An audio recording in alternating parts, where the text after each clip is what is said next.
اللہ رب العالمین الحکیم ہے، آل وائز، العلیم ہے، آل نوئنگ، اس کی حکمت اور اس کے علم کی لمیٹیشن نہیں ہے، اور ہمارا جو علم ہے اور ہماری جو حکمت وزڈم ہے وہ لمیٹڈ ہے. یہ اس گلاس کی طرح. اب آپ دیکھیں اس گلاس میں آپ ایک لمیٹڈ واٹر ہی سما سکتے ہیں نا جی، لامحدود پانی کو اس میں داخل نہیں کر سکتے، اس کی کیپیسٹی نہیں ہے، اس میں اتنا ہی بھر پائے گا.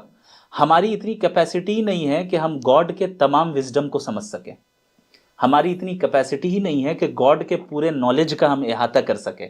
تو ہمیں اتنا ہی سمجھ میں آئے گا جتنا اتنے پانی کے اندر ہے یا اس گلاس کے اندر ہے.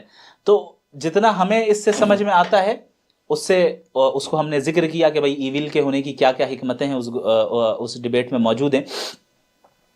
لیکن اس کا یہ مطلب تو نہیں کہ جتنا پانی اس میں ہے پوری دنیا میں اتنا ہی پانی ہے، اس کے علاوہ اور پانی نہیں ہے.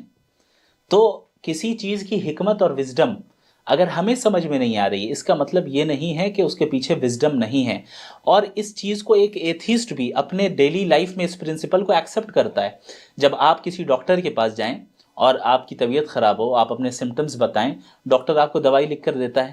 کیا آپ کو اس بات کا علم ہوتا ہے کہ ہر دوائی کے پیچھے کیا حکمت اور کیا وزڈم ہے؟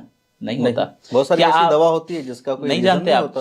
آپ کبھی یہ سوال نہیں کرتے ڈاکٹر سے کہ جب تک آپ کے پاس جتنا نالج اور جتنا وزڈم ہے مجھے معلوم نہ ہو جائے تب تک میں دوائی نہیں لوں گا. نہیں کرتے، بلکہ آپ اس کی اتھارٹی کو تسلیم کرتے ہیں کہ آپ مجھ سے زیادہ نالجبل ہیں، زیادہ وزڈم والے ہیں، ظاہر ہے میں آپ کو سنوں گا، آپ کی اطاعت کروں گا. لیکن یہ مسئلہ جب خدا کے پاس آتا ہے تو پھر یہ کیوں دعویٰ کیا جاتا ہے کہ میں جس پرسپیکٹو سے دیکھ رہا ہوں وہی ہونا چاہیے، اور جب تک ساری حکمت مجھے نہ معلوم ہو ہم تب تک نہیں کریں گے. تو ہمیں جاننا چاہیے کہ ہمارے پاس ایک پکسل ہے اور خدا کے پاس پورا پکچر ہے.